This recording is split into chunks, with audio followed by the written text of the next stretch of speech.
నమస్తే friends, welcome back to Ratna life style. ముందుగా కరాచీని ఒక ప్రసాదంతో బూరెలు ఎలా ప్రిపేర్ చేయాలో చూద్దాం ఫ్రెండ్స్.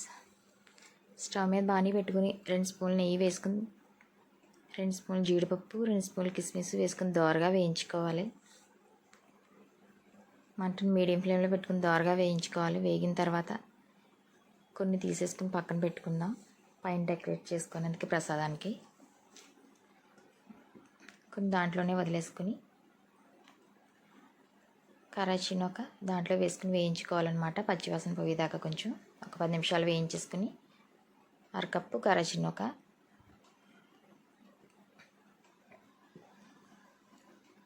దోరగా వేయించుకుని ఒక 10 నిమిషాలు దించేసుకుని పక్కన పెట్టుకోవాలి.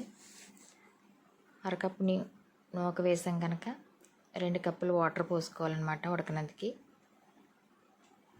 తీసేసుకుని మనం ఏ కప్తో అయితే నూకను వేసామో ఆ కప్తో 2 కప్పులు వాటర్ పోసుకోవాలి.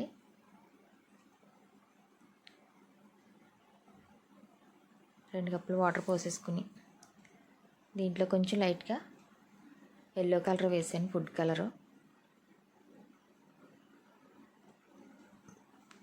దీంట్లోనే అరకప్పు పంచదార, కొంచెం బెల్లం కూడా వేసుకున్నాం.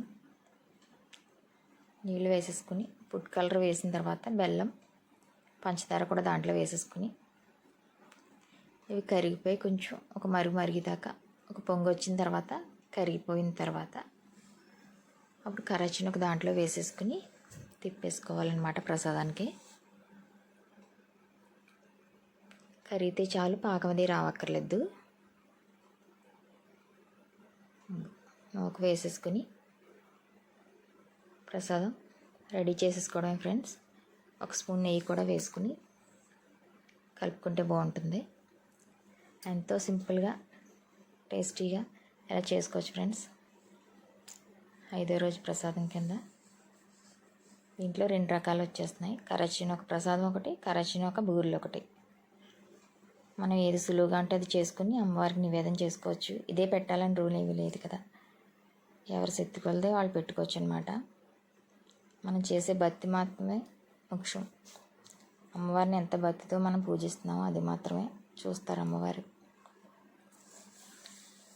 ప్రసాదం అయిపోయింది. కొంచెం ప్రసాదం తీసేసి పక్కన పెట్టేసుకొని మిగతావి బూర్లకి ఉండల కింద చేసుకుందాం చల్లారిన తర్వాత. ఇలాగ ఎంతో సింపుల్గా చేసుకోవచ్చు ఫ్రెండ్స్.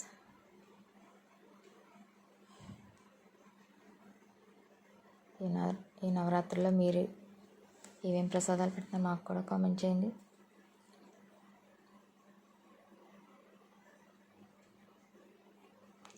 కొంచెం ప్రసాదం తీసేసి పక్కన పెడదాం. వేడిగా ఉంది కదా, అందుకని స్టీల్ బౌల్లోకి తీస్తున్నాను. ఎక్కువ ప్లాస్టిక్ వాటిల్లోకి తీయడం ఇష్టం ఉండదు నాకు, అందుకని. బూర్లకి 1 కప్పు మినపగుళ్ళు, 1 కప్పు బియ్యం 2 గంటల సేపు నానబెట్టుకుని శుభ్రంగా 2 సార్లు కడిగేసి మిక్సీ పట్టుకున్నాను అనమాట. పిండిని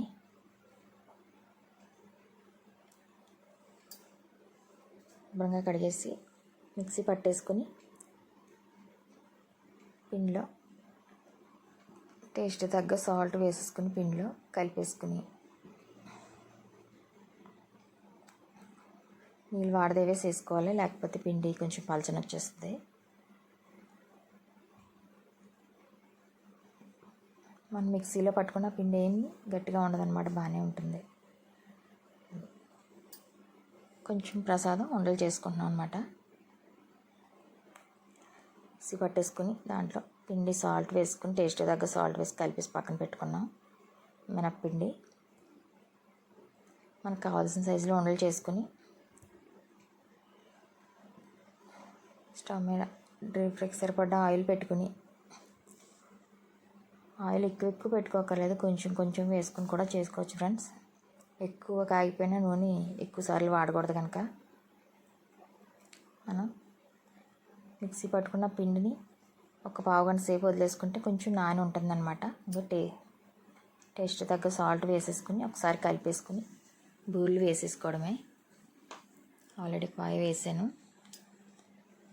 ఇంకో వాయి తీస్తుంది అనమాట వీరు. ఇదిగో పిండి కొంచెం పలుచగా ఉన్నా సరే బాగానే వచ్చేస్తాయి. అన్నీ ఇలా ఒక్కొక్కటి వేసేసుకుని దోరగా వేయించేసుకుని